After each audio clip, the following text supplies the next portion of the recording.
اب آپ نے سنا کہ کل جو مناظرے کی صورت پیش کی ہے وہ ان لوگوں کی طرف سے بالکل دھوکے پہ مبنی ہے۔ آپ نے یہ بھی سنا کہ جیسے ہی ان کے لنک میں داخل ہوتے ڈسکنیکٹ کر دیتے ہوئے۔ اب ظاہر بات ہے کہ جب وہی بولتا رہے سامنے والے کی آواز وہاں سے ریلے نہ ہو تو لوگ کیا سمجھیں گے؟ اس لیے ضروری تھا کہ یہ بات بتا دی جائے لوگوں کو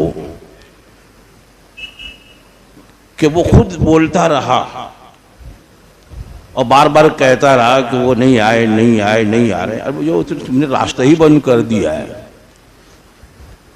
اس لیے میں تو یہ آن لائن مناظرے کا قائل بھی نہیں۔ مناظرہ آمنے سامنے ہو، عوام خود فیصلہ کر دے گی۔ اس کا جو موقف ہے نا، اور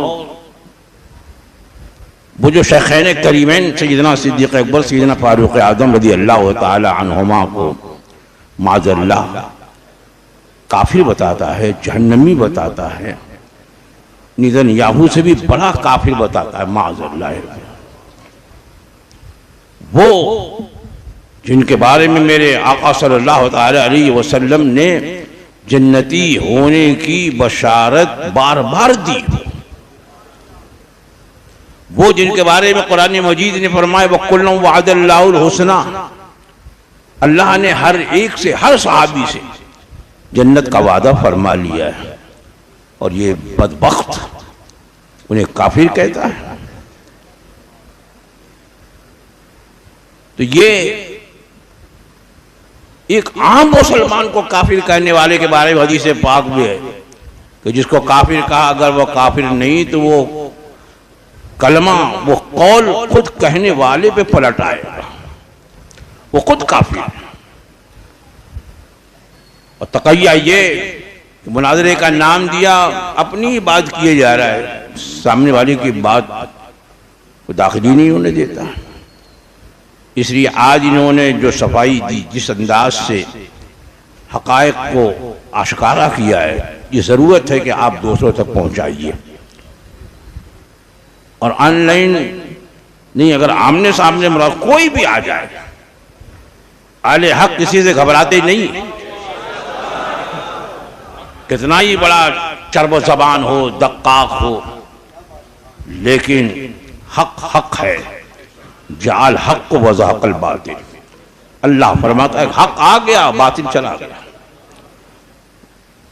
آمنے سامنے ہو تو یہ ہمارے عوام خود ہی فیصلہ کر دے کہ کون حق پر ہے کون باطل ہے، وہاں اس کی چٹنی بھی نہیں ملے گی۔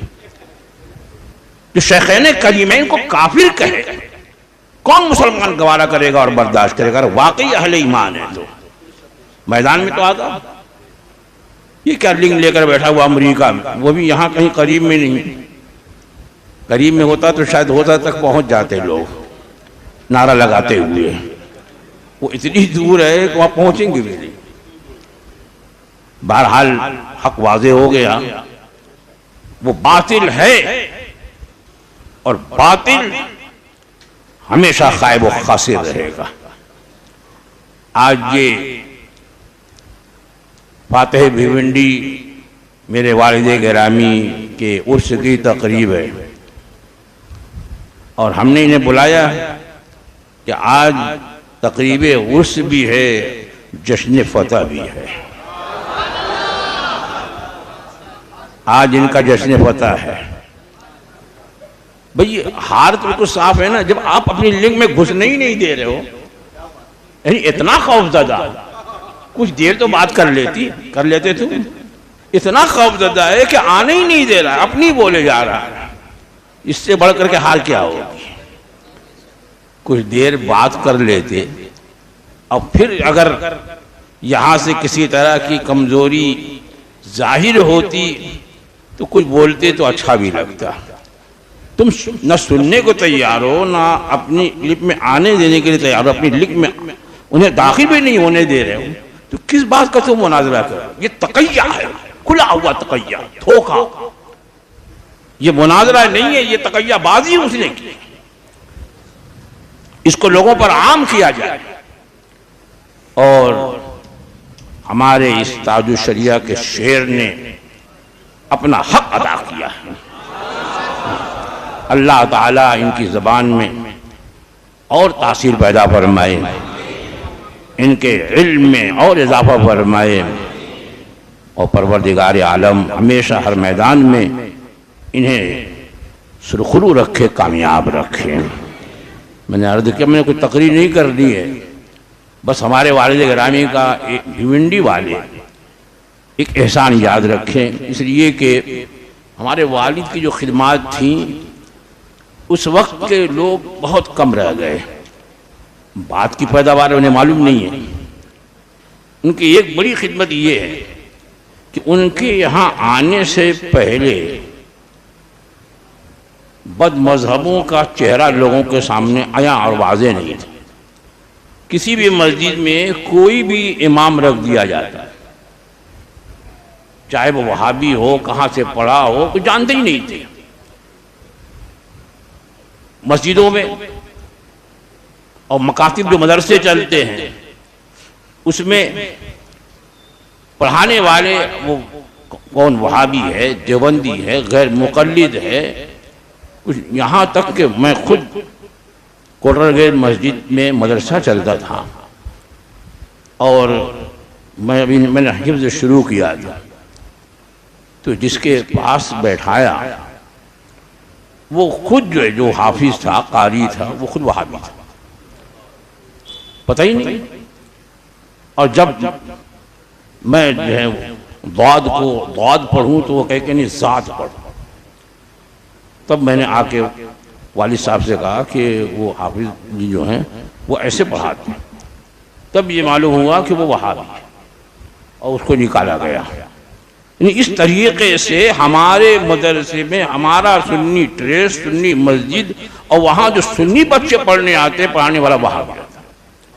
اس سب سے بڑا ان کا کارنامہ یاد رکھیے گا میرے بچوں، میرے بزرگوں، میرے دوستوں کا کارنامہ کہ انہوں نے دونوں کے درمیان، حق اور باطل کے درمیان فرق واضح کیا اور مسلک اعلیٰ حضرت کو واضح بھی کیا، اس کی پہچان بھی کرائی. یہ سب ان کے بعد آنے کے بعد جب وہ تشریف لائے، سب سے پہلے وہ دارالعلوم سمدیہ میں شیخ الحدیث بن کر آئے. اب وہ دارالعلوم میرے خیال میں ختم ہو گیا ہے، سمدیہ اسکول ہو گیا، ورنہ پہلے صرف دارالعلوم کے لیے عبدالصمد سیٹھ نے بڑی عمارت، بڑی جگہ بنائی اور اس کے ذرائع آمدنی بھی انہوں نے رکھے. لوم بھی چلتا تھا، بڑی آمدنی کے ذریعے تھے. اور والد صاحب میں حفظ کرتا تھا، حفظ شروع تو تنہا والد صاحب مدرس پہلے رہے، اس کے بعد آپ نے حضور حافظ ملت علیہ رحمت و رضوان، چونکہ حضرت بہت مانتے تھے والد صاحب کو، تو آپ نے کہا کہ 10 درس نظامیہ کے طالب علم اور ایک اچھا مدرس بھیجیے. تو حضور حافظ ملت علیہ رحمت و رضوان نے مدرس استاذ حضرت علامہ صاحب حسین صاحب کو بھیجا. وہ آئے اور 10 جو طلبہ وہاں کے نائب دورے کے غالباً تھے، جس میں علامہ بدر القادری تھے، وہ جو ہمارے فوزاد بھائی ہیں، اور پھر بعد میں وہ ہالینڈ میں رہے. تو اس طرح سے اس کو کامیاب کرنا چاہا، لیکن لوگوں نے کامیاب نہیں ہونے دیا. تو آپ نے اسی دوران جامع مسجد کوٹر گیٹ جو زیر تعمیر تھی، یہاں امامت شروع فرمائی، اور اللہ تعالیٰ نے اتنا اثر دیا تھا ان کی زبان میں کہ آپ نے چندہ کر کر کے ہر جمعے کو تھیلی گھومتی رہے، اور عید کے دن کوئی موقع نہیں چھوڑتے آپ، چاہے وہ جاگنے والی رات ہو، بڑی رات ہو، چاہے یہاں تک کہ نماز عید کی فجر کی نماز پڑھنے کے لیے بڑی جماعت آتی تھی، اس میں بھی چندہ کروا دو. اور اس طریقے سے یہ جو آپ جامع مسجد کوٹر گیٹ کی بلند و بالا عمارت دیکھ رہے ہیں، یہ فاتح بھیونڈی کی دین ہے. ان کے چندہ کرنے کا یہ طریقہ تھا، مطلب عید کو بڑا مجمع تھا. اب لوگ امام سے ملنے کے لیے بڑی تیزی سے آگے بڑھتے ہیں نا، جو سال کے پہلے نمازی ہوتے ہیں وہ اور تیزی سے آگے بڑھتے ہیں. تو جیسے ہی خطبہ ختم کیا کہا دیکھو بھائی آج مجھ سے وہی مصافحہ کرے گا جو 1 روپیہ ہاتھ میں ملائے گا. مصافحہ کرتے ہو 1 روپیہ جس کے ہاتھ میں ہوگا وہی مصافحہ کرے گا، چاہے میرا لڑکا ہی کیوں. اب اس کے بعد پھر اب وہ لوگ ادھر ڈال، اب 1 روپیہ اس وقت بہت تھا. 1 روپیہ معمول نہ سمجھیے، 1 روپیہ بہت بڑی قیمت تھی، 16 آنا. تو اب میں بھی آگے بڑھا تھا، میں پیچھے کر سکنے لگا. تو ایک کوئی مجھ کو جانتا تھا، اس نے میرے ہاتھ میں 1 روپیہ پکڑا دیا، تو میں نے بھی مصافحہ کر دیا. تو اس وقت 1600 روپیے جمع ہوئے تھے، ایک بڑی دولت تھی. تو یہ آج آپ کو ٹائم مسجد دیکھ رہے ہیں. یہاں کوئی دارالعلوم نہیں تھا سنیوں کا، ہندوستانی مسجد میں چلتا تھا وہابیوں کا دارالعلوم. سب سے پہلا دارالعلوم فاتح بھونڈی میرے والد گرامی نے دارالعلوم دیوان شاہ کے نام سے قائم کیا. دارالعلوم دیوان شاہ کی بنیاد بھی انہوں نے رکھی. آج جس زمین پر دارالعلوم دیوان شاہ، زمین بھی انہوں نے خریدی، عمارت نہیں بنی تھی کہ آپ کسی وجہ سے مستعفی ہو گئے تھے. بہت پہلا طالب علم میں ہی ہوں اس دارالعلوم کا، دارالعلوم دیوان شاہ کا. تو یہ قائم کیا گیا تھا بھوسار محلہ مسجد کے پاس. اس وقت ایک بہت بڑا ہال تھا، اس میں مدرسہ چلتا تھا. والد صاحب نے بات کر کے اور اس میں دارالعلوم دیوان شاہ قائم فرمایا. اس کے بعد پھر درگاہ روڈ پر ایک مسجد ہے، مومن مسجد، اس میں میں نے پڑھا ہے، وہاں قائم ہوا تھا. پھر یہ عمارت بنی ہے تو وہاں منتقل ہوئے. تو بڑی محنت کی ہے. اور والد صاحب کا ایک عظیم کارنامہ یہ بھی کہ بھونڈی کی اس وقت دور کی جتنی مسجدیں زیر تعمیر، والد صاحب وہاں پہنچ کر کے جمعہ پڑھاتے، تقریر کرتے، چندہ کرتے، لوگوں کو مائل کرتے، اور اکثر مساجد ان کے مرہون ملت. بہرحال ان کا عرس ہے. یہ میں نے بات اس لیے چند باتیں کہیں تاکہ آپ لوگ جان لیں کہ یہ فاتح بھونڈی کون ہیں، مولانا عبدالشکور کون ہیں. بہت سے عام لوگ تو کہتے ہیں وہ شکور مولانا، اسی بولتے تھے. اور جب وہاں سے مستعفی ہو گئے، آپ نے نظامت چھوڑ دی دارالعلوم دیوان شاہ کی. تو اس کے بعد پھر لوگوں نے آپ پر زور ڈالا کہ نہیں، ایک ہونا چاہیے قاعدے کا دارالعلوم.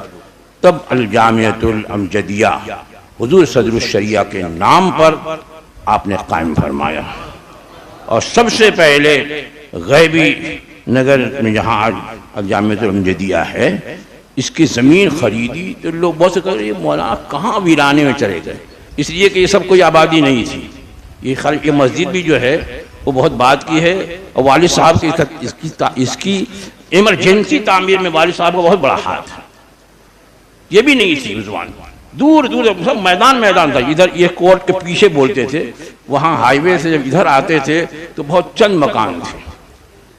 اور یہاں زمین خریدی تو لوگ کہتے تھے کیا ویرانے میں مولانا نے جو ہے لوگوں کا پیسہ برباد کیا. اور آج سونے کے بھاؤ وہی زمین ہو گئی ہے. اب لوگ پچھتاتے ہیں. اس زمانے میں لوگ کہتے تھے مولانا یہ بھی خرید لو، کہتے کیا ہوگی، لوگ کہ کیا ہوگی خرید کر کے، یہی بہت ہے. اس زمانے بہت لگتی تھی، لیکن آبادی بڑھ گئی تو تنگ ہو گئی ہے. تو ان کے سب کارنامے ہیں جو بھونڈی والوں کے لیے خاص طور سے یادگار ہیں. اگر انہوں نے کوششیں نہیں کی ہوتی تو یہ فرق جو ہے حق اور باطل کا، عوام اس سے آگاہ نہیں ہو پاتی تھی. یہاں ابو الحقانی کو بلا لیا، ارے حقانی ابو الحقانی کرا، ابو الحقانی تو بعد میں ہوئی، حقانی پہلے ہوا، باپ بعد میں. تو یہ حقانی جو ہے آیا تو یہاں ان لوگوں نے اس کا جلسہ کرا، اور حقانی کی تقریر سن کر کے پاگل ہونے لگے. اور بہت سے جو چھپے ہوئے وہابی تھے کھل کر کے آ گئے.